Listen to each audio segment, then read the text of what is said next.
வசனம் 2 கொரிந்தியர் 7ஆம் அதிகாரம் வசனம் 1. 2 கொரிந்தியர் 7ஆம் அதிகாரம் வசனம் 1. இப்படிப்பட்ட வாக்கு தத்தங்கள் நமக்கு உண்டாயிருக்கிறபடியினால், பிரியமானவர்களே, மாம்சத்திலும் ஆவியிலும் உண்டான எல்லா அசுசியும் நீங்க நம்மை சுத்திகரித்துக் கொண்டு பரிசுத்தமாகுதலை தேவ பயத்தோடே பூரணப்படுத்த கடவோம். கர்த்தர் தாமே இந்த வசனமும் நம்மளோட பேசுவாராக. ஆமென்.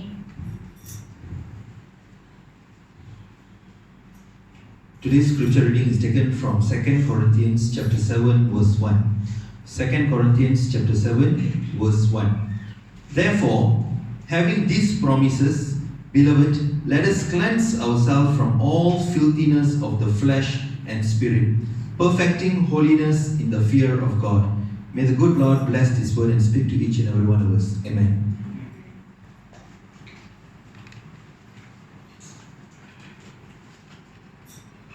கர்த்தநாமத்துக்கு ஸ்தோத்திரம் உண்டாவதாக.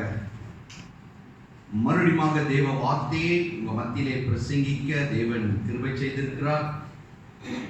வாசிச்ச வசனத்தை அறிந்திருக்கிறீர்கள். அந்த வசனத்துக்கு போறதுக்கு முன்னாடி நம்ம தலை வணங்கி இருக்குமாக, ஆண்டவரே நன்றி நன்றி நன்றி என்று நன்றி செலுத்துகிறோம். இந்த கால வேலைக்காகவும் நன்றி, இந்த ஆராதனைக்காகவும் நன்றி, புறப்பட்டு வந்திருக்கிற இந்த வசனத்துக்காகவும் நன்றி. பேசுகிறவர் நீர் ஒருவர் ஐயா. இதோ காத்திருக்கிறோம் ஐயா, உங்க பிள்ளைகளாக வாஞ்சியோடும் உற்சாகத்தோடும் காத்திருக்கிறோம். உங்க வசனம் இந்த நாளிலும் ஒவ்வொரு உள்ளத்திலையும் கிரியை செய்யறதுக்காகவும் நன்றி. உங்க மகிமையை காண, உங்க வல்லமையை காண, உங்க ஆசீர்வாதத்தை பெற்றுக்கொண்டு ஆசீர்வாதத்தோடு கடந்து செல்ல கிருபை செய்யும். உங்க நாமம் இங்க மகிமைப்படுகிறதுக்காகவும் நன்றி செலுத்துகிறோம், தாழ்த்துகிறோம், ஒப்புக் கொடுக்கிறோம். இயேசுவின் நாமத்தில் எடுக்கிறோம் பிதாவே, ஆமென். தேவஜனமே, இந்த நாளிலே புறப்பட்டு வந்த வசனத்தை பார்த்தீங்கன்னா, therefore having these promise, ஏதோ ஒரு ப்ராமிஸை தேவன் கொடுத்திருக்கிறார். having this promise, அப்போ ஒரு ப்ராமிஸை கையில் வச்சிருக்கிறோம். beloved, let us cleanse ourselves from all filthiness of the flesh and spirit, perfecting holiness in the fear of God. தேவஜனமே, இந்த 3 வாரமா தேவன் நம்மளோட சில காரியங்களை பேசி கொண்டிருக்கிறார். எத்தனை பேர் ஃபாலோ பண்றீங்கன்னு தெரியாது, ஆனாலும் நிச்சயமாக ஃபாலோ பண்ணிட்டு இருக்கீங்க என்று நான் விசுவாசிக்கிறேன். முதல் வாரம் நான் பேசும்போது நான் சொன்னேன், இந்த உலகத்தையே ஆதாயப்படுத்திக்கிட்டு ஆத்துமாவை வீணாக்குனா நமக்கு லாபம் என்ன என்ற காரியத்தை தேவன் நம்மளோடு பேசினார். அப்போ ஆத்துமா எவ்வளோ முக்கியமா நம்ம பாதுகாத்து கொள்ளணும் என்று தேவன் நம்மளோடு பேசினார். திடீர்னு போன வாரம் தேவன் சொன்னாரு, ஆவி ஆத்துமா சரீரத்தை பாதுகாத்துக் கொள்ளுங்கள் and go forward in perfection. அதாவது தேவ வார்த்தையில முன்னுக்கு கடந்து செல்லுங்க, இந்த 3ஐயும் பாதுகாத்துங்க அப்படின்னு தேவன் சொன்னாரு. அப்புறம் அங்க சொல்லும் போது சில கடினமான வார்த்தைகள் எல்லாம் அந்த வசனத்துல இருந்து புறப்பட்டு வந்துச்சு, உங்களுக்கு அது தெரியும். இன்னைக்கு திருப்பி சொல்றாரு, cleanse your flesh and spirit. அது மாமிசத்தை பார்த்த ஆவி ஆத்துமா சரீரம். இந்த சரீரமும் ஆவியும் நான் நினைச்சேன் ஆத்துமா கண்ட்ரோல் பண்ணுது, ஆனா இங்க தேவன் சொல்கிறாரு, இந்த ஆத்துமா கண்ட்ரோல் பண்ணனால இப்ப சரீரத்தையும் ஆவியையும் கிளென்ஸ் பண்ண சொல்றாரு. you cleanse this thing so that தேவன் கொடுத்திருக்கிற ஒரு ப்ராமிஸ், ஏதோ ஒரு ப்ராமிஸ் கொடுத்திருக்கிறாரு, அதை கிளைம் பண்றதுக்கு அல்லது அந்த ஆசீர்வாதத்தை பெற்றுக்கொள்ள நம்ம கடந்து செல்றதுக்கு இதை செய்ய சொல்றாரு. ஸோ இதை இப்போ நம்ம வாசிக்கிற அல்லது சபையில கூடி வருகிற நமக்கு இப்போ வாரம் வாரம் இந்த மாதிரி வசனம் வந்துச்சுன்னா மனசுல ஒன்று தோணும், என்னடா எப்போதும் தேவ ஆசீர்வாதத்தை கேட்கறதுக்கு வரும், சொந்த தேவன் இதை செய் அதை செய் இதை செய்யே சொல்லிட்டு இருக்கிறாரு. 2 ஆசீர்வாதமான வார்த்தையை சொன்னா எவ்வளவு நல்லா இருக்கும். ஆக்சுவலி நானும் இப்படிதான் ஜெபிச்சேன், ஆண்டவரே என்னையா வசனத்தை கொடுத்துருக்கீங்க, திருப்பி திருப்பி இதை பத்தி பேசணுமே. அப்போ அவர் அந்த ப்ராமிஸ் அங்க வார்த்தை போட்டிருக்காங்க, ஹேவிங் தீஸ் ப்ராமிஸ் அப்படின்னு போட்டிருக்காரு. அது என்ன ப்ராமிஸ் அதை பார்க்க போறோம். அவர் ஒரு வசனத்தை கொடுத்தாரு, அது உங்க மத்தியில பகிர்ந்து கொள்ள போறேன். ஆனா பகிர்ந்துக்கிறதுக்கு எத்தனை பேர் வீடு லோனு காடி லோன் எல்லாம் அப்ளை பண்ணியிருக்கீங்க? எத்தனை பேருக்கு அப்ளை பண்ணணும் டக்குன்னு கையில் வந்து கிடைச்சிருச்சு? என்னன்னா கேட்பாங்க, ஒரு வீடு வாங்கணும், அந்த லோனுக்கு அப்ளை பண்ணணும், அல்லது ஒரு காடி வாங்கணும், அந்த லோனுக்கு அப்ளை பண்ணா ஐசி கொடுக்கறது இதெல்லாம் ஓகே, டிரைவிங் லைசன்ஸ்லாம் கொடுக்கறது ஓகே. 3 மாசம் சம்பளம் ப்ளீஸ் கேட்பாங்க, ரைட்டா இல்லையா? அது கொடுத்துட்டு பத்தலைன்னா என்ன கேட்பாங்க? இபிஎஃப் கேட்பாங்க. அது பத்தலைன்னா கம்பெனில இருந்து லெட்டர் கேட்பாங்க, பேங்க் ஸ்டேட்மெண்ட் கேட்பாங்க. ஏங்க இதெல்லாம் கேட்டுட்டு இருக்காங்க? இதெல்லாம் பத்தலைன்னா கிரண்டோ வேற கேட்பாங்க. இப்போ புதுசா ஒன்று கேட்டிருக்காங்க, உங்கள்கிட்ட கேட்டாங்களான்னு தெரியாது. இப்போ நான் ஒரு காடி வாங்குறதுக்கு நான் சொன்னேன், நான் அவருக்கு அப்ளிகேஷன் கொடுக்கும்போது என்கிட்ட திடீர்னு ஒன்று கேட்டாங்க. என்ன கேட்டாங்கன்னா, நீ எவ்வளோ சொத்து வச்சிருக்க அதை காட்டுனாங்க. நான் சொன்னேன், எடுக்கிற லோனு இந்த லோனு என் சொத்தை காட்டணுமா? ஆமாம் பாஸ், எனக்கு வேற வழி இல்லை, உனக்கு லோன் கொடுக்கணும்னா. ஏன்னா என் வயசு போச்சான். பாருங்க, ஒரு ஆசீர்வாதம், அதாவது ஆஃப்டர் ஆல் ஒரு லோனு, ஒரு காடி வாங்குறதுக்கோ ஒரு வீடு வாங்குறதுக்கோ வேணும்னா அந்த ஆசீர்வாதம் கைக்கு வர்றதுக்கு இவ்வளோ டாக்குமெண்ட் கேட்குறாங்க. இவ்வளோ டாக்குமெண்ட்டும் பெர்ஃபெக்டா கொண்டு போய் கொடுத்தா அவங்க சொல்லுவாங்க ஓகே வேணும். அப்புறம் திடீர்னு சொல்லுவாங்க ஹெச்கியூக்கு போகணுன்னுவாங்க. இங்கே அதை அப்ரூவ் பண்ண முடியாது, ஹெச்கியூக்கு போகணுன்னுவாங்க. தேவஜனமே, ஒரு ஆசீர்வாதத்துக்கு இவ்வளோ காரியத்தை செய்ய சொல்றாங்க. ஆனா இப்ப எத்தனை பேர் பிளாக் லிஸ்ட் தெரியாது? இப்ப பிளாக் லிஸ்டா இருந்தா என்ன ஆகும்? பிளாக் லிஸ்ட்னா என்ன அர்த்தம்? பிளாக் லிஸ்ட் உங்களை கருப்பு கலர் அடிச்சிட்டாங்களா? உங்களை ஏதோ ஒரு லிஸ்ட்ல கொண்டு போய் போட்டாங்க. என்ன லிஸ்ட்ல? பேங்க்ரப்ட்ல பிளாக் லிஸ்ட், அதாவது உங்களை பிளாக் பண்ணிட்டாங்க. ஏன்னா ஒரு சமயம் உங்க பேமெண்ட் சரியா இருக்காது, ஏதோ ஒரு காரியம் நீங்க செய்கிற காரியத்துல ஏதோ தவறு இருந்துச்சுன்னா உங்க பேர் அந்த சீத்தோஸ்ல போய் செக் பண்ணாங்கன்னா சீத்தோஸ்ல அவங்க சொல்லுவாங்க ஓ வெரி பேட் அப்படின்வாங்க. அப்ப லோன் கிடைக்க சின்னாங்க கஷ்டமா? சின்னாங்க கஷ்டம்.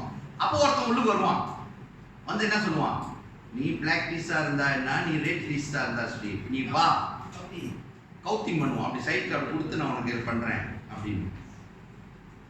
ரைட்டா இல்லையா? அதெல்லாம் உங்களுக்கு தெரியுது பாருங்க. ஆனா இந்த இயேசு காரியத்துல இந்த பிளாக் லிஸ்டும் இல்ல, ரெட் லிஸ்டும் இல்ல, கவுத்திங் பண்றதுக்கு ஆள் இல்லை. அவரோட வழி ஒரே வழிதான். ரைட்டா இல்லையா? சோ இந்த ஆசீர்வாதத்தை பெற்றுக்கொள்ள தேவன் சில காரியத்தை நம்மள்ட்ட எதிர்பார்க்கிறாரு. ஓகே, அது என்ன காரியம் போறதுக்கு முதல்ல என்ன ஆசீர்வாதம் கொடுக்க போறாரு அதை படிச்சுக்குவோம். ஓகே, எரேமியா 17 வசனம் 7 8 வாசிங்களா. எரேமியா chapter 17 verse 7 and 8. நம்பிக்கை வைத்து கர்த்தரை தன் நம்பிக்கையாக கொண்டிருக்கிற மனுஷன் பாக்கியவான். அவன் தண்ணீர் எண்ணெயிலே நாட்டப்பட்டதும் கால்வாய் ஓரமாக தன் வேர்களை இடிக்கிறதும் உஷ்ணம் வருகிறதை காணாமல் இலை பச்சையாய் இருக்கிறதும் மறைத்தாட்சியான மனுஷனிலும் வருத்தமின்றி தப்பாமல் கனி கொடுக்கிறதுமான மரத்தை போல் இருப்பார். தேவஜனமே, இதுதான் வாக்குத்தத்தம். This is the promise God gave. இங்க பாருங்க, பைபிள்ல 6000 ப்ராமிஸ் இருக்கு, வாக்குத்தத்தம்லாம் இருக்கு. ஆனா இந்த வார்த்தையை வாசிக்கும் போது தேவன் கொடுத்த ஒரு ப்ராமிஸ் வார்த்தை என்ன தெரியுமா? Blessed is the man who trusts in the Lord and whose hope is the Lord.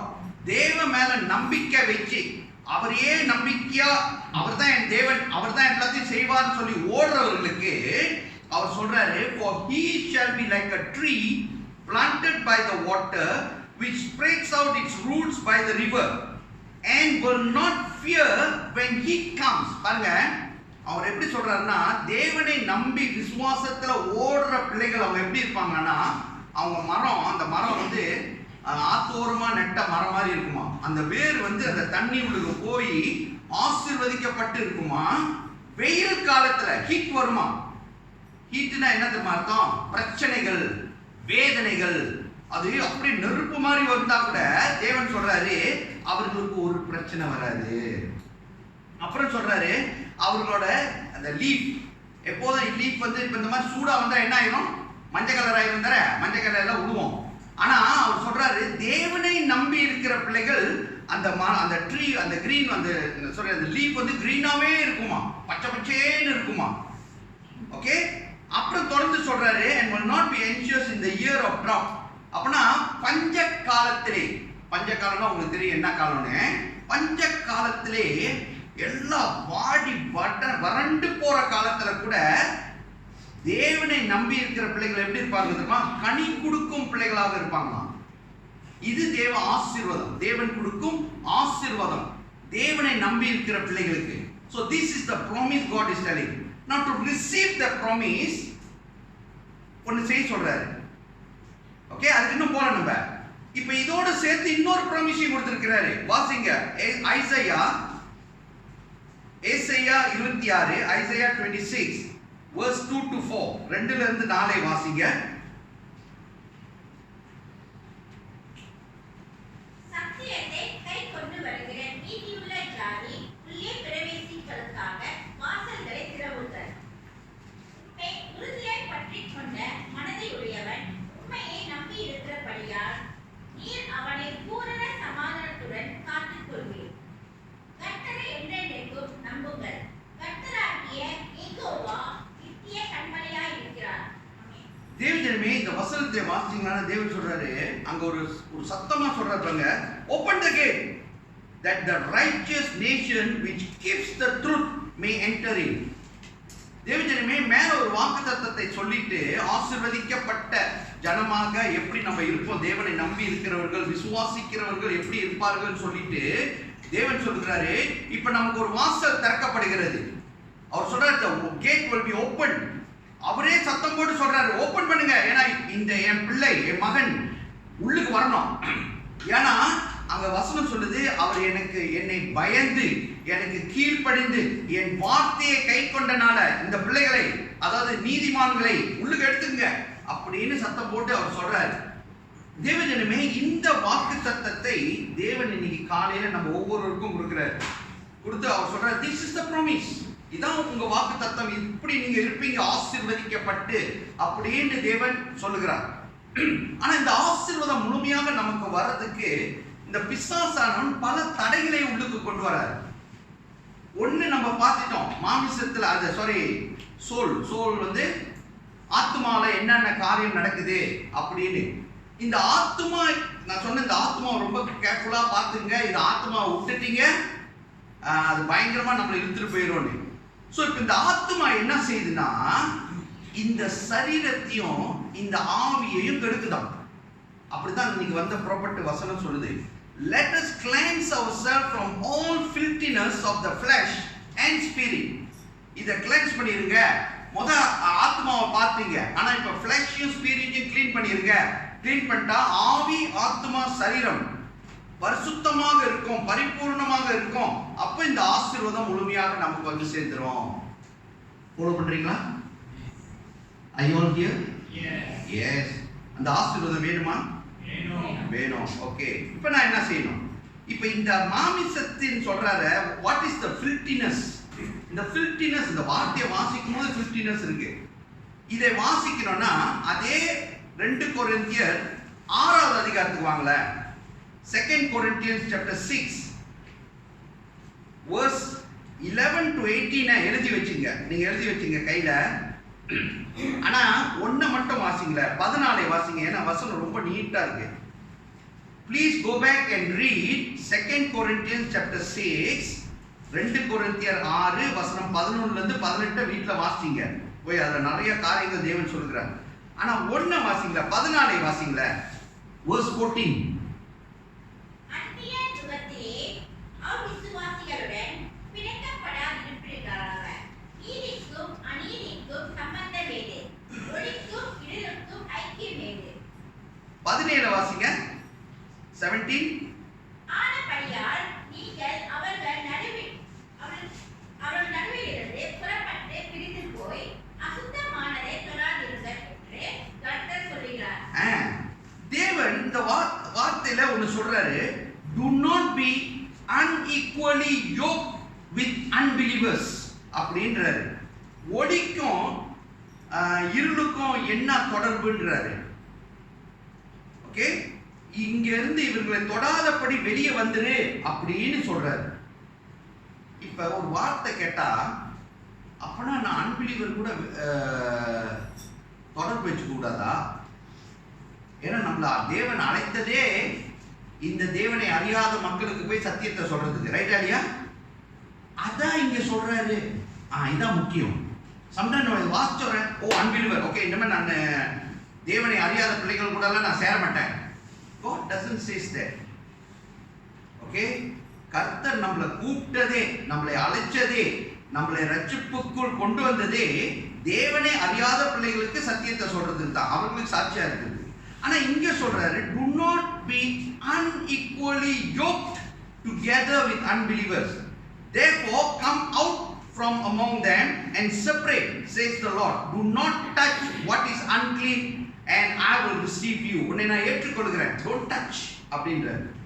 Actually இதோட வார்த்தை இந்த unequally yoked with unbelievers, இதோட வார்த்தை அல்லது இந்த வார்த்தைக்கு என்ன அர்த்தம் அப்படின்னு இன்னும் கொஞ்சம் ஆழமா போய் பார்த்தோம்னா, எசேக்கியேல் புக்கை திருப்புங்களேன். எசேக்கியேல் chapter 14, எசேக்கியேல் 14வது அதிகாரம் வசனம் 4 5. ஆகையால் நீ அவர்களோடே பேசி சொல்ல வேண்டியது என்னவென்றால், இஸ்ரவேல் வம்சத்தாரில் தன்னுடைய நல்கலான விக்கிரகங்களை தன் இருதயத்தின் மேல் நாட்டி, தன் அக்கிரமாகிய இடர்களில் தன் முகத்துக்கு எதிராக வைத்துக் கொண்டிருக்கிற எவனாகிலும் தீர்க்கதரிசியிடத்தில் வந்தால், கர்த்தராகிய நான் இஸ்ரவேல் வம்சத்தாருடைய இருதயத்தில் இருக்கிறதை பிடிக்கும்படியாக அப்படிப்பட்டவனுடைய நல்கலான விக்கிரகங்களை திரட்சிக்கத்தக்கதாக உத்தரவு கொடுப்பேன். அவர்கள் எல்லாரும் தங்கள் நல்கலான விக்கிரகங்களை பின்பற்றி என்னை விட்டு பேரித்து போனார்கள் என்று கர்த்தராகிய ஆண்டவர் சொல்லுகிறார். தேவஜனமே, இந்த வசனத்துல பாத்தீங்கன்னா ஒரு முக்கியமான ஒரு காரியத்தை அங்க சொல்றாரு. இது எசேக்கியேல்ட்ட சொல்லி தேவ ஜனங்கள், அங்க நீங்க பாத்தீங்கன்னா நார்மலி இஸ்ரேல் பிள்ளைகள்கிட்ட சொல்றாரு. ஓகே, என்ன சொல்றாருன்னா, every one of the house of Israel who sets up his idols in his heart and puts before him what causes him to stumble into iniquity. Okay, பாவத்துக்குள் அல்லது அநியாயத்துக்குள் உழுவும்படி அல்லது தேவனை விட்டு போகும்படி, தேவனை ஆராதிக்காதபடி எங்கிட்டோ ஏதோ இழுத்துட்டு போறது எங்க தெரியுமா? இருதயத்துல ஏதோ ஒரு ஐடல் வச்சிருக்கோமா? என்ன ஐடல்? அததான் அங்க சொன்னாரு, unequally yoked with unbelievers. இவங்க இஸ்ரேல் பிள்ளைகள்கிட்ட தேவன் படிச்சு சொல்றாரு, என்னை அன்றி வேற தெய்வம் இருக்கக்கூடாது. அதான் சொல்லிட்டு இருக்காரு. இதுவரையும் அதை தான் சொல்லிட்டு இருக்கிறாரு. இப்ப விக்கிரக ஆராதனை எல்லாம் விட்டாச்சு. எல்லா வீட்டுக்கும் போனா விக்கிரகம் ஒண்ணும் இல்ல. ரைட்டா இல்லையா? இருக்கா? இல்ல. Okay, we are out. Sir எல்லாம் அவுட் ஆயிட்டோம் சார். Very good. ஆனா ஏதோ ஒரு விக்கிரகத்தை இப்ப எங்க வச்சிருக்கோம்? இருதயத்துக்குள்ள வச்சிருக்கோமா? அது என்ன? எனக்கு பஸ் நீங்க வீட்டுக்கு போயிட்டு செக் பண்ணி பார்க்கணும். இப்ப நீங்க இங்க உட்கார்ந்து இருக்கும் போதே நிச்சயமாக ஆவியானவர் உங்களோடு பேசிக்கொண்டு இருப்பார்.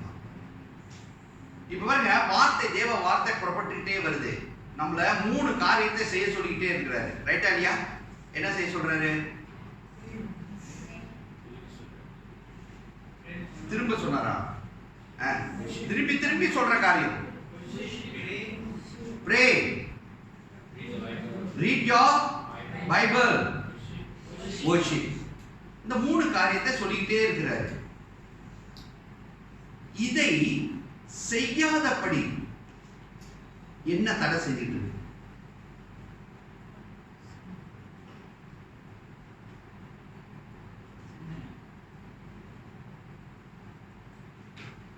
பஸ் இதெல்லாம் கரெக்டா செஞ்சுட்டு இருக்கும். பஸ் டெய்லி நான் செய்யறேன். பஸ் ஒவ்வொரு நாளும் 2 வாட்டி செய்யறேன். Bus very good. 2 வாட்டி செய்யறவங்க 3 வாட்டி செய்யறேன். Bus very good. சரி, இதை செஞ்சுக்கிட்டு வசனம் வருது எப்படி தெரியுமா? இப்ப பாஸ்டர் சொல்லிட்டாரு, பைபிள் ரீட் பண்ணணும், ப்ரே பண்ணணும், வொர்ஷிப் பண்ணணும். இதை போய் செஞ்சிருவோமே. இப்ப இதை எதுக்காக இப்ப செய்யறோம்? அது போன வாரம் அப்படிதான் வந்துச்சு ப்ராப்பர்ட்டி. எதுக்கும் செய்யறப்ப ஒரு டியூட்டி, அல்லது இதை செஞ்ச ஆசீர்வாதம் சொல்லிட்டாரு, இதை செஞ்சு முடிச்சிருவோமே. இப்ப என்ன? அப்போ இதை செய்யறது இப்ப எதுக்காக நீ செஞ்சிட்டு இருக்க? ஒண்ணு ஏதோ வரணும் உனக்கு. நீ ஏன்னா அந்த வசனத்தை வாசிங்களா, நீங்க பாருங்க, அருமையாக அந்த வசனம் சொல்லுது. that அஞ்சாவது, that I may seize the house of Israel by their heart, because they are all estranged from me by their idols. இந்த estranged என்னோட வார்த்தை கரெக்டா? estranged அர்த்தம் என்னன்னா, இது இங்கிலீஷ்ல கூகுள்ல நீங்க போய் தேடி பார்த்தீங்கன்னா, means no longer close or affectionate with someone. பாருங்க, தேவ மேல நான் ரொம்ப அன்பா பாசமா இருந்தேன். இப்ப இந்த ஐடல் சொல்ற காரியத்து மேல நான் ரொம்ப பாசமா போயிட்டேன். ஆனா இதை நான் செய்யறேன். இதை ரீட் பண்றேன், ப்ரே பண்றேன், வொர்ஷிப் பண்றேன். ஆனா என் தேவன் மேல வைத்திருந்த அன்பு. ரிமெம்பர் ரெவலேஷன்ல தேவன் சொல்கிறார், நீங்க 2 வாசிக்க வேண்டாம், 2:4 ரெவலேஷன் சாப்டர் 2 verse 4 பாத்தீங்கன்னா தேவன் சொல்றாரு, எனக்கு உன் மேல கொஞ்சம் வருத்தமா இருக்கு. I am a bit sad because you left the first love. என்னங்க first love? Your relationship with Jesus, you had the perfect thing in the beginning, but now the relationship is there, but it's no more perfect. It's becoming just touch and go, you know. 5 மணிக்கு pray பண்ணணும், okay pray பண்ணிட்டேன், அல்லேலூயா, சோஸ்திரம் ஆண்டவரே, அல்லேலூயா. தேவன் உங்களுக்கு gift கொடுத்திருந்தா 2 அண்ணியை பச்சா பாப்பா பேசிட வேண்டியது. அப்புறம் என் வேலையை நான் செஞ்சிட்டு இருக்கேன். என்னோட இருதயத்தில் முழுமையாக கர்த்தர் மேல அன்பு இல்லை. ஏதோ ஒரு காரியம் எடுத்துருச்சு. It has taken the first place. What is that?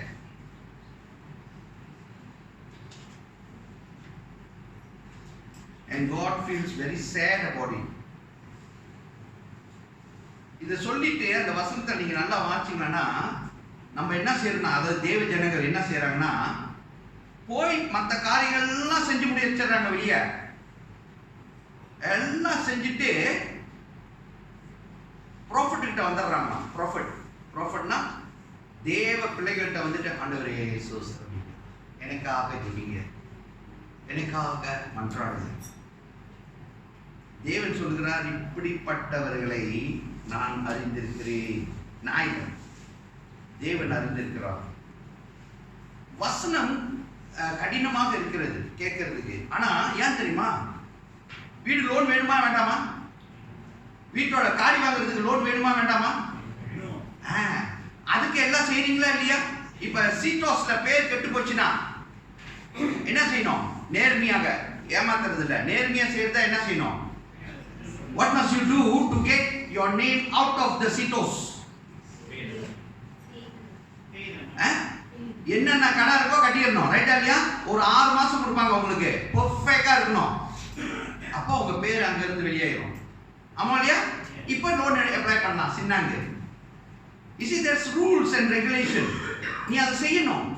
இப்போ இங்க தேவன் சொல்றாரு, இங்க தேவனுக்கே ரூல்ஸ் அண்ட் ரெகுலேஷன் இருக்கு. உனக்கு ஆசீர்வாதம் வேணுமா?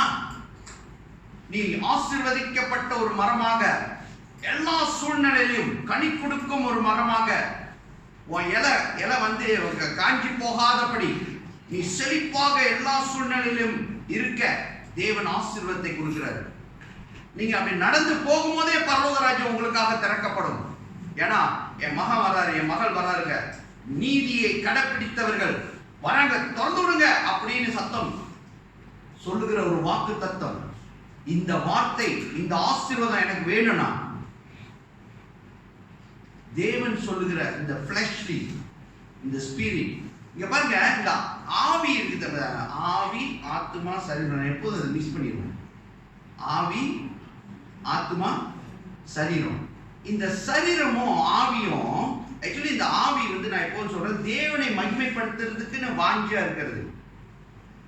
இந்த சரீரம் இருக்குல்ல, இதுல 5 சென்ஸ் இருக்கும், உங்களுக்கு தான் தெரியுமே, ஸ்மெல் பண்றது இதெல்லாம் இருக்கு.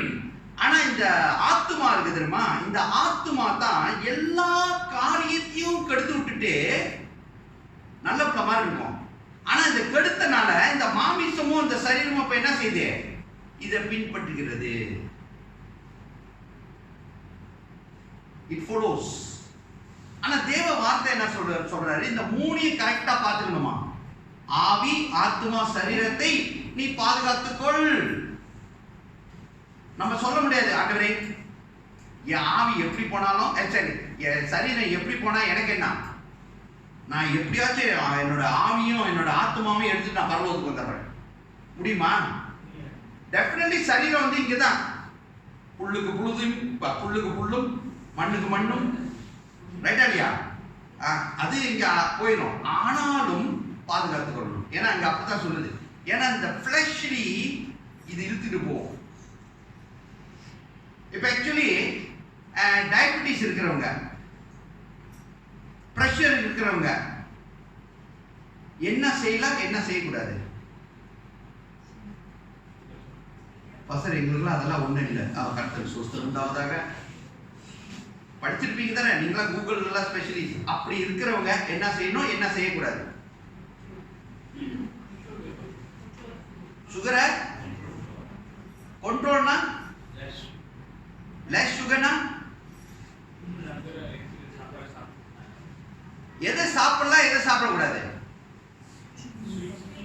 ஸ்வீட் எல்லாம் சாப்பிடக்கூடாது, தேன் தரை குடிக்க கூடாது,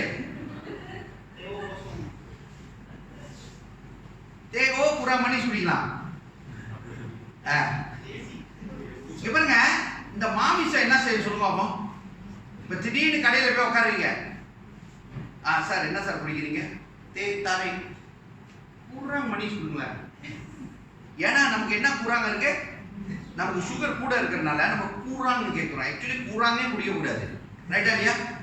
நம்ம என்ன குடிக்கணும்? தேசி கோசோ குடிக்கணும். தேசி கூட சொல்லிவிடாதீங்க, தேசி கோசோ. ஆனா மாமிசம் என்ன சொல்லும், இதுக்கு குடிக்காமையே இருந்துடலாமே. ஆனா இதுதான் கண்ட்ரோலு. ஆமா இல்லையா? சோறு எவ்வளவு சாப்பிடணும், எவ்வளவு சாப்பிடணும், இவ்வளவுதான் சாப்பிடணும். ஆனா மாமிசம் என்ன சொல்லும், அதை எப்படி தான் சொல்லிட்டு இருக்கோம், இன்னைக்கு ஒண்டி சாப்பிடுவேன், நாளைக்கு கண்ட்ரோல் பண்ணிடுவோம். இந்த நாளைக்கு வந்திருக்கா வாழ்க்கையில? தேவஜனமே, இதைத்தான் இன்னைக்கு இந்த தேவன் நம்மகிட்ட சொல்லி இருக்கிற. ஜெபிக்கிறதுனா என்ன சொல்லுவோம், ஆண்டவரே சோஸ்தரம் ஐயா, நாளைக்கு ஆரம்பிச்சார் ஐயா, நாளைக்கு நல்ல நாள் ஐயா, அது பிறந்த நாளா இருக்கும், ஏதோ அன்னைக்கு ஃபிக்ஸ் பண்ணிட்டோம், ஓகே ஐ ஸ்டார்ட் டுமாரோ. ஆனா நாளைக்குன்னு ஒரு பிரச்சனை வந்தப்ப என்ன ஆச்சு, நாளைக்கு. ஏன்னா நாளைக்கு தான் சொன்னீங்க, சோ நாளைக்கு வந்தால நாளைக்கலாம். இப்படியே தான் எல்லா காரியமும் போயிட்டு இருக்கு. வேதத்தை போய் எடுத்து பார்த்தா, வேதம் நம்ம மற்றவங்களை சொல்லுவோம், வேதத்தை வந்து பலிப்பிடத்துல வச்சிருக்காங்க, என்னது அந்த ஆல்டர்ல வச்சிருக்காங்க, எடுக்கும் போது இப்படி தட்டி தான் எடுக்கணும். நம்ம பைபிள்ல எங்க இருக்கு? இப்ப அதே மாதிரி தான் இருக்கு. எல்லாம் எடுக்கும் போது திறந்தா ஒரு சமயம் கண்டதும் ஓடுங்க விடுங்க. பச என் பைபிள் அப்படிலாம் ஓடாது பாருங்க. ஏன்னா அந்த பைபிளை தேடி கண்டதும் வரும். சின்ன சின்ன பூச்சிங்க ஓடுறது பார்த்துருக்கீங்களா? அதெல்லாம் இருக்கும், ஓடும். நீங்க ரொம்ப நாள் திறக்காம வச்சு பாருங்க, அப்புறம் பேஜ் திறக்க முடியாது, ஏன் ஒட்டிக்கும். அதனால நம்ம என்ன சொல்லுவோம், ஆண்டவர் சொல்றாரு இதை படிக்க வேண்டாம், இதை மட்டும் படிக்க சொல்றாரு. நம்ம அறிவு பார்த்தீங்களா எப்படி எல்லாம் போகுது. இந்த மாமிசமும் இந்த ஆவியும் இந்த ஆத்மா சேர்ந்து என்ன செய்யுது, நம்மள கொலைப்படி பண்ணி எங்க கொண்டு போய் சேர்க்குது. ஆனா இன்னைக்கு தேவன் சொல்றாரு, நம்மளோட பேசிட்டு இருக்கிறாரு. பாருங்க, இன்னைக்கு ஒரு தாயா வந்து சாட்சி சொன்னாங்க. அவங்க வீட்டில் போய் அவங்களுக்காக ஜெபிச்சு அவங்களுக்கு காரியம் செய்யும்போது அவங்களோட வேதனை, கஷ்டம் அதை பார்க்கும்போது சம்டைம் இட்ஸ் வெரி பெயின்ஃபுல் ஆனால் அந்த ஆத்மாவோட வாஞ்சை என்ன தெரியுமா? ஆண்டவரே, எப்படியாச்சும் சபைக்கு என்னை கூட்டிட்டு போயிருக்கீங்க. ஆனா நல்லா இருக்கிற நம்ம எப்படி ஆண்டவருக்கு சொல்றோம்? ஆண்டவரே, இன்னைக்கு ஒரு நாள் லீவ் கிடைக்கும். என்னைக்கு லீவு? அது மண்டே டு சாட்டர்டே கேட்க மாட்டோம். ஏன்னா வேலைக்கு போலன்னா பார்த்தீங்களா, we are very smart. ஞாயிற்றுக்கிழமை வந்து ஆண்டவரே, நீர் அறிந்திருக்கிறீர் என் விலகினத்தை. நான் விடிய எங்க டாக்டர் சொல்லுவாங்க, அச்சா 5 மணிக்கு காலைல எந்திரிக்கணும் வச்சா. நான் என்னம்மா செய்யறது? நான் அப்படிதான் அந்த 5 மணிக்கு எந்திரிச்சு வேலைக்கு போய் உங்களெல்லாம் கொண்டு வந்து இந்த லெவலில் வச்சிருக்கேன். இப்பதான் ஏதோ கொஞ்சம் ரிலாக்ஸா இருக்கு. ஸோ இந்த வயசு வரணும், ரிலாக்ஸ் ஆகணும்னா. ஸோ இப்போ நீங்க வேலை செய்ய வேண்டிய வயசு, வேலை செய்யுங்க. ஆனா தேவனை தேட வேண்டியது தேடிதான் ஆகணும். தேவனுக்கு கொடுக்க வேண்டிய டைம் கொடுத்துதான் ஆகணும். சரி, இப்ப இதை சொல்லும் போது தேவன் சொல்றாரு, ப்ரே பண்றது ஓகே, பைபிள் ரீட் பண்றது ஓகே, தேவனை வர்ஷிப் பண்றது ஓகே, மற்ற காரியம் இந்த 3 செஞ்சுட்டா ஓகேயா? Actually very good. வேதத்தை கரெக்டா வாசிக்க ஆரம்பிச்சீங்கன்னா வேதம் உங்களோட பேசிக்கிட்டே வரும். ரைட்டா இல்லையா? என்ன செய்யலாம், என்ன செய்யக்கூடாதுன்னு ஃபாலோ பண்ணணும். ஆனா நமக்கு வேதத்தை வாசிட்டே வரும்போது சில வசனம் வரும், அது நமக்கு பிடிக்காத வசனம். Jambi, we jump and then we read. அல்லது அந்த வசனத்தை வாசிப்போம், ஒண்ணுமே காதுலயே கேட்காது, கண்ணுக்கும் தெரியாது. அப்புறம் வாசிட்டே போவோம், திருப்பி பேசுவார் தேவன். அப்ப ஜம்ப். அல்லது என் தேவன், அத போன வாரம் சொன்னாங்க, என் தேவன் என்னோடு வந்து பேசணும். அதான் பேசிட்டு இருக்காரு வாசிக்கும் போதே. என்ன சொன்னாரு?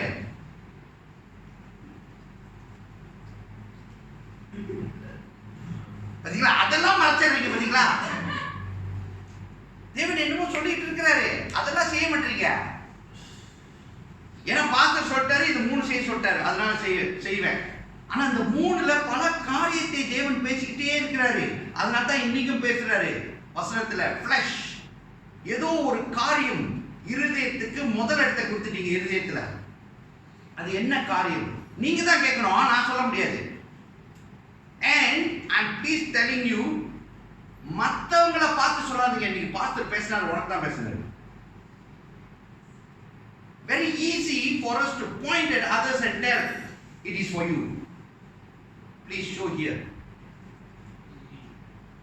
இன்னைக்கு வேத வசனம் புறப்பட்டு வரது கூட தேவன் என்னோட பேசிட்டு இருக்கிறார். புரியுதுங்களா? நான் என் இதயத்தை பார்க்கணும். ஏதாச்சும்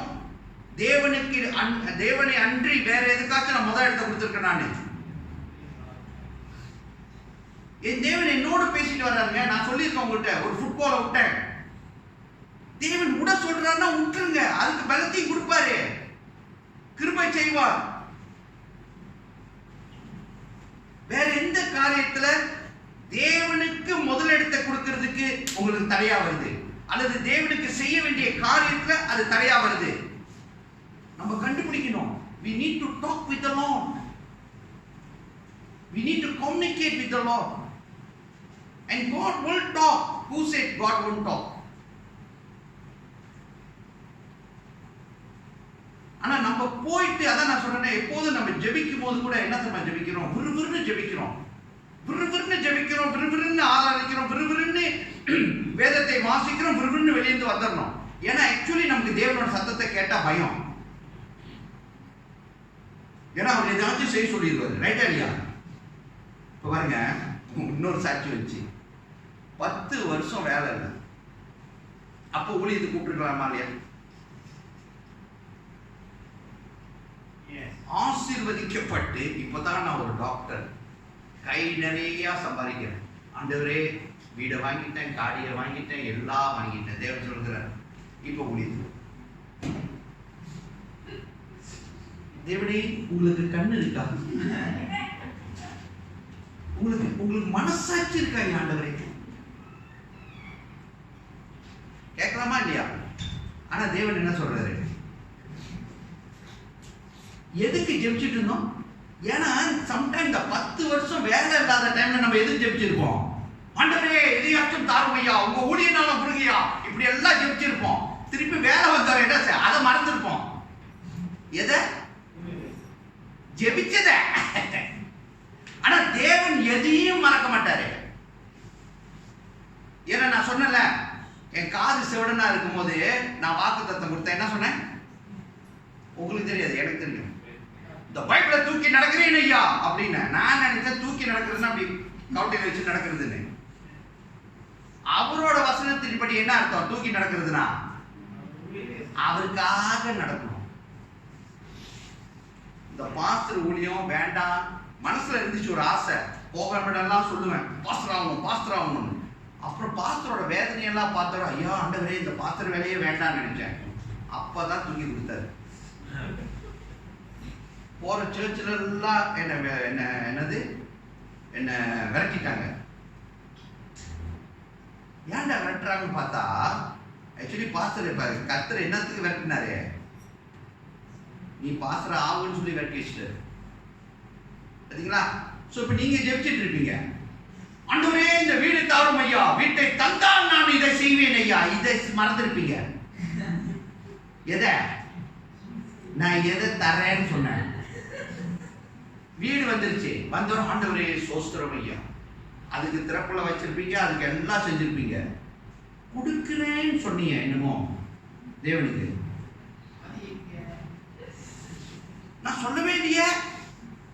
அங்க புக்கில் எழுதிட்டாரு.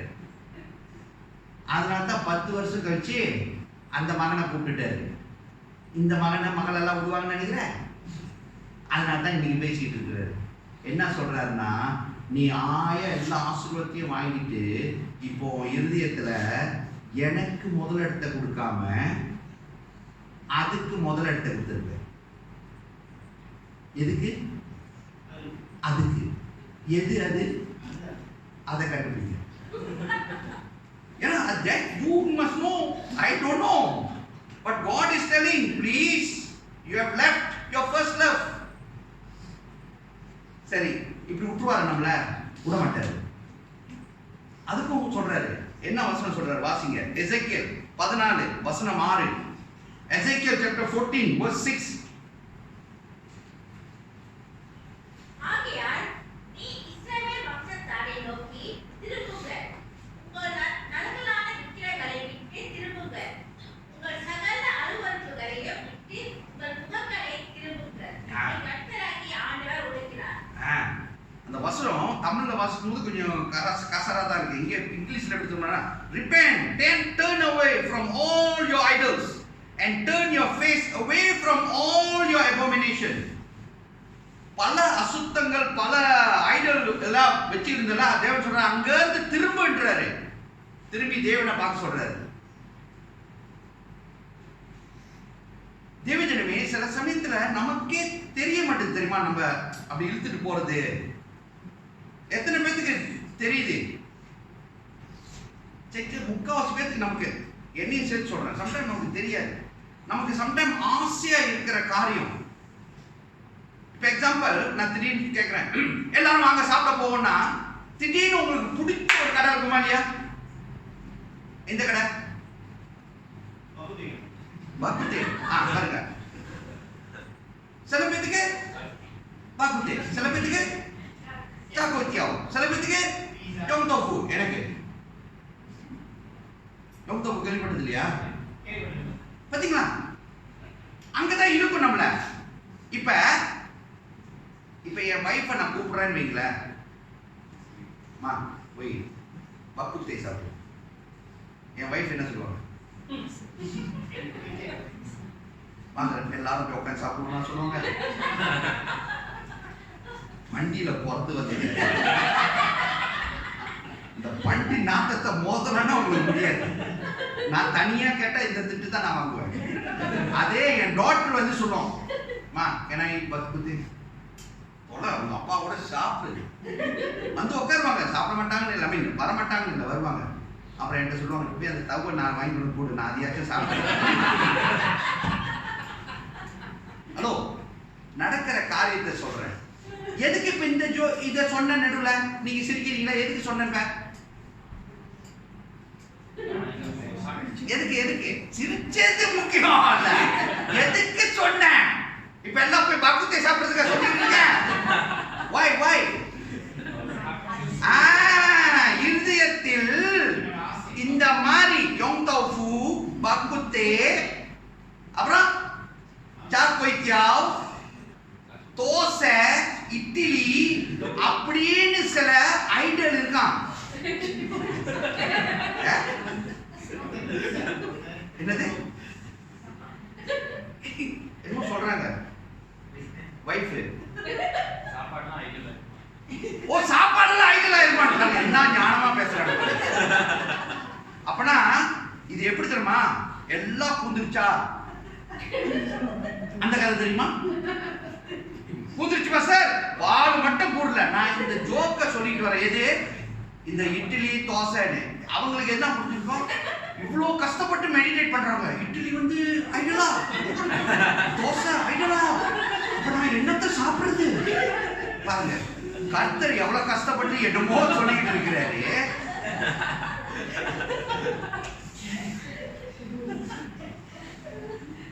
எப்படிதான் இந்த போன 2 வாரத்துக்கு முதல்ல இந்த துணி தலைக்கு போடுறத பத்தி நான் சொன்னேன். நான் என்ன சொன்னேன்? பைபிள்ல சொல்லுது, உங்கள்கிட்ட தேவன் பேசினா செய்யுங்க, இன்னொன்னு செஞ்சா கடைசி வரை கடைபிடிங்க சொன்னா இல்லையா? இவ்வளவுதான் நான் சொன்னேன். ஆனா ஒரு ஆத்மா வந்து சொல்லுது, மாஸ்டர் சொல்லிட்டாரு தலையில் துணி போடணும், எப்படி நாள்ல இருந்து ஆரம்பிக்கலாமா? நான் எப்பதான் உங்கள்கிட்ட தலையில துணி போட சொன்னேன்? நான் உங்கள்கிட்ட பாத்தீங்களா? சாவுனா காதுல என்ன விழுவுது? ஏவுன்னு விழுவுது. அப்பனா நான் ஐடியல் சொல்லிட்டு இருக்கீங்க. இப்ப காதுல என்ன வந்துருக்கு? ஐடியல். ஐடியல்.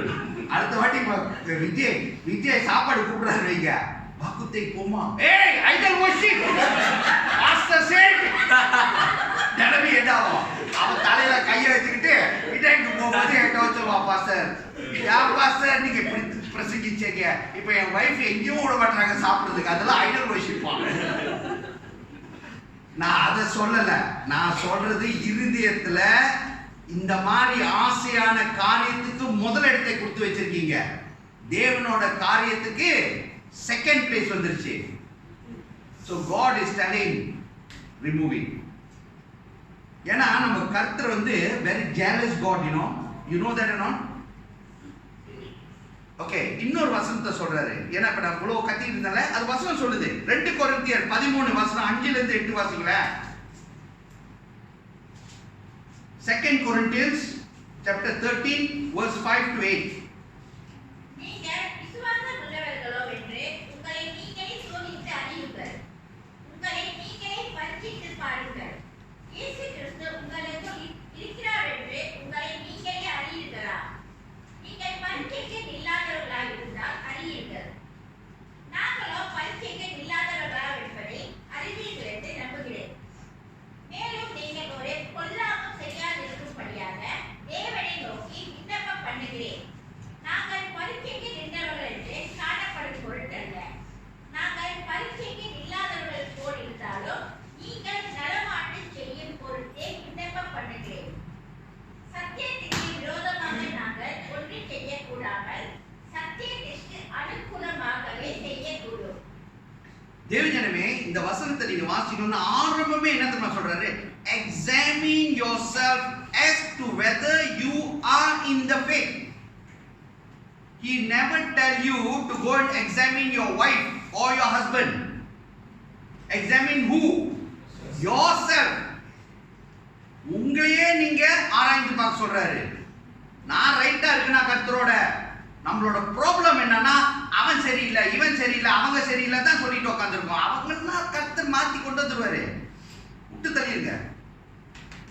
உங்களை பாருங்க, எக்ஸாமின் யோர்செல்ஃப். ஏன்னா அவர் சொல்றாரு, don't go and stand disqualified. தெரியுமா? இந்த பந்து விளையாடும் போது டிஸ்குவாலிஃபை பண்ணிடுவாங்க தெரியுமா? ரெட் கார்டு கொடுத்துருவாங்க தெரியுமா?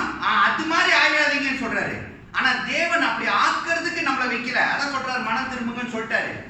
அப்படி ஆக்கிறதுக்கு இல்ல. ஆனா தேவன் என்ன சொல்றாரு கடைசியில, for we can do nothing against the truth but for the truth. சத்தியத்துக்கு மட்டும் உண்மையா இருங்க, அதுக்கு எகெயின்ஸ்டா எதுவும் செய்ய முடியாது. நான் அதை சொன்னேன், வீடு வாங்கும் போது you can be என்னது பிளாக் லிஸ்ட். உலகத்துல உலக ரீதியில நீங்க ஏமாத்தி வாங்கிடலாம், ஆனா கர்த்தரோட ரீதியில cannot. அதான் இங்க சொல்லிட்டு நீதிக்கு எகெயின்ஸ்டா cannot go. ஓகே, கடைசியா ஒரு வசனம், இத கடைசியா சொல்லி ஆகணும். வாசிங்க, ப்ரோவர்ப்ஸ் 29 வசனம் 1. நீதிமொழிகள் 29 வசனம் 1. அடிக்கடி கடிந்து கொல்லப்பட்டு தன் பிறவியை கடினப்படுத்துகிறவன் சகாயமின்றி சரிதியை நாசமடைவான். இந்த வசனம் கொஞ்சம் கடினமா தான் இருக்கு, ஆனாலும் சொல்லணும். இங்கிலீஷ்ல கொஞ்சம் டிஃபரெண்டா இருக்கு. He who is often rebuked and hardens his neck will suddenly be destroyed, and that without remedy. இத கடைசியா எச்சரிக்கையாக தேவன் சொல்லுங்க வார்த்தை என்ன தெரியுமா? அப்ப தேவன் சொல்லிக்கிட்டே இருக்கிறாரு, இதை செய், இதை செய், இப்படி செய், இப்படி நட, இப்படி நட, இப்படி நடன்னு. நம்மளும் நாளைக்கு பார்ப்போம், இன்னைக்கு பார்ப்போம், நாளைக்கு பார்ப்போம், இன்னைக்கு பார்ப்போம், அப்படியே சொல்லிட்டே போனோம்னா இங்க வசனம் சொல்லுது, it will come to a time. Okay, ஒரு டைம் டக்குன்னு வருமா? அங்க போட்டிருக்கு, he is often review. அதாவது அவர் ரிவ்யூ பண்ணிட்டே இருக்காரு. ஐயா டோன்ட் சொல்லிட்டே இருக்காரு. நம்ம கழுத்தை கிராஸ் ஆக்கிட்டே இருக்கோம். புரியுதுங்களா? கிராஸ் ஆக்கிட்டே இருக்கோம். will suddenly be destroyed and that without remedy. திடீரென்று நம்ம வாழ்க்கையில பல பிரச்சனைகளை நம்ம ஃபேஸ் பண்ண வேண்டியது வந்துடும். அது ஏன் வந்துச்சு, எப்படி வந்துச்சு நமக்கே தெரியாது. சோ தேவ ஜனமே, இந்த நாளிலும் தேவன் நம்மளோடு பேசிக் கொண்டிருக்கிறார். என்ன சொல்றாருன்னா, இந்த ஆசீர்வாதம் உன்னோட ஐயா, நீ இப்படி ஆசீர்வதிக்கப்பட்டிருப்ப, இப்ப ஆசீர்வாதமா வந்துட்டே இருக்க. இப்ப இந்த ஆசீர்வாதமா வந்துட்டு இருக்கும்போது தேவன் சொல்றாரு, இதை செய், இதை செய், இதை செய், இதை செய். அப்படியே செஞ்சுட்டே வரும்போது நம்ம தொடர்ந்து இங்க வந்து உட்காந்துருவோம். ஆனா இங்க இது முடியாது, இது முடியாது, இதை செய்ய மாட்டேன், அதை செய்ய மாட்டேன். ஏன்னா நம்ம ஆசீர்வாதத்தை வந்துகிட்டே இருக்கும்போது சில சமயத்துல நம்ம வந்து என்ன ஆயிடுவோம், நமக்கு பெருமை வந்துடும். அல்லது இப்ப எக்ஸாம்பிள், துதி ஆராதனை நான் நடத்தினா தேவ ஆவியானவர் இறங்கி வர்றாரு. அப்போ அந்த துதி ஆராதனை செய்யறதுக்கு நான் ஒரு சமயம் உபவாசிக்கணும், எல்லா காரியத்தை செஞ்சுட்டு ஆயத்தமா தான் இங்க வரணும். ஆனா ஒரு வாட்டி பாக்குறேன், நான் செஞ்ச ஆராதனை நல்லா இருக்கு, அடுத்த செஞ்ச போய் நல்லா இருக்கு, அப்போ உபவாசம் நின்றுது. No need la. Without fasting I can do worship. அப்புறம் ஆயத்தப்படுறதே இல்ல. ஆயத்தனா இப்போ ஒரு பாட்டு எடுக்கணும், இன்னைக்கு 4 பாட்டு, இந்த 4 பாட்டு என்னோட பேர் வந்தோரையே நான் சூஸ் பண்ணி அதை நான் மெடிடேட் பண்ணணும். ஆண்டவரே இந்த பாட்டு, ஆக்சுவலி பாட்டுக்கே காத்திருக்கணும். ஆண்டவரே எனக்கு அந்த பாட்டை கொடுங்கயான்னு. அந்த காரியத்தை என் வைஃப் எனக்காக ப்ரே பண்ணி கொடுப்பாங்க. அவங்களுக்கு நன்றி செலுத்துகிறேன். ஏன்னா எப்போதும் பாட்டு சூஸ் பண்ணுறது அவங்க தான். எனக்கு பாட்டை என்கிட்ட கொடுத்தோட நான் மெடிடேட் பண்ணி கொடுப்பேன். ஏன்னா எனக்காக அவங்க ஜெபிப்பாங்க. நான் சொல்றது புரிஞ்சுச்சேன்? ஆனால் உபவாசிக்கணும், ப்ரே பண்ணணும். ஆனால் அது ஆட்டோமேட்டிக்காக நம்ம வாழ்க்கையிலேருந்து என்ன ஆகிடும்? ஏன்னா இப்போ விஜய் எடுத்துக்கலாம், அவங்க பேரை விஜய் வந்து ப்ரே உள்ளுக்கு வந்து அவர் ஆண்டவரே சோஸ்திரமா ஜெபிப்போனே எல்லாம். அப்போ அவருக்கு மனசுல என்ன ஆயிடுச்சு, நான் வந்து நின்னாலே, சில ஊழியக்காரங்க பார்த்துருக்கீங்களா, நின்னாலே இப்படி தட்டா போதும் உழுந்துருவாங்க, அப்படி போனா உழுந்துருவாங்க.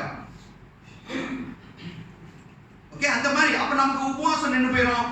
சோ காட் இஸ் எச்சரிக்கிறாரு, நீ எந்த சூழ்நிலையில தேவனை உன்னை உயர்த்திட்டு போனாலும் சரி, the basic ஃபோகட் பண்ணப்படக்கூடாது. அந்த என்ன சொல்றது, அஸ்திபாரத்தை மறந்துக்கூடாது. எல்லாமே தேவனால் தான் கூடும். இன்னைக்கு நான் ஆசீர்வதிக்கப்பட்டு இருக்கிறேன்னா அது யாருனால? என் தேவனால. நான் நல்ல சுகத்தோடும் பலத்தோடும் இருக்கிறேன்னா என் தேவனால. என் பாக்கெட் நிறைய இருக்குதுன்னா என்ன? என் தேவனால. எல்லாம் என் தேவன். கொஞ்சம் கூட அந்த அந்த இது மாறக்கூடாது. அதைத்தான் தேவன் எச்சரிக்கிறார். சில சமயத்துல அவர் கடிந்து கொடுக்கிறார், இதை செய், இதை செய், திருப்பி திருப்பி சொல்லிக்கிட்டு இருக்கிறாரு. நம்ம செய்யலன்னு வைங்களேன், அவர் சொல்றாரு, நான் உன்னை விட்டுருவேன். I will leave you. Okay, so அந்த சூழ்நிலைக்கு நம்ம போயிடக்கூடாது. சோ ஆசீர்வாதம் நம்ம கருத்துல இருக்கு. fleshly spirit ஓட காரியத்தை நம்மளை அப்புறப்படுத்த சொல்ற அந்த ஐடல் வச்சிப்ப அந்த ஐடல் எடுத்துருங்க. எடுத்து தேவனை முதல் உள்ளுக்கு வைங்க. தேவன் ஆசீர்வதித்து நம்மளை வழி நடத்துவார். கண்களை மூடி ஜெபிப்போமாக. ஆண்டவரே, ஸ்தோத்திரிக்கிறோம், நன்றி செலுத்துகிறோம். இந்த நாள் ஆராதனைக்காகவும் நன்றி. இந்த ஆராதனையிலே ஐயா புறப்பட்டு வந்த இந்த வசனத்துக்காகவும் நன்றி. எங்களோடு பேசிக் கொண்டிருக்கிறேன் ஐயா. ஒவ்வொரு உள்ளத்தோடும் காரியங்களை வெளிப்படுத்தி கொண்டிருக்கிறேன். நன்றி நன்றி என்று நன்றி செலுத்துகிறோம். தொடர்ந்து எங்களை ஆசீர்வதியும். புறப்பட்ட இந்த வசனத்துக்கு கீழ்ப்படிந்து நடக்கும்படி கூட கிருபை செய்யும். எங்களை தாழ்த்துகிறோம், எங்களை ஒப்புக் கொடுக்கிறோம். இயேசுவின் வாக்கு மாறாத நாமத்தில் எடுக்கிறோம் பிதாவே. ஆமென் ஆமென்.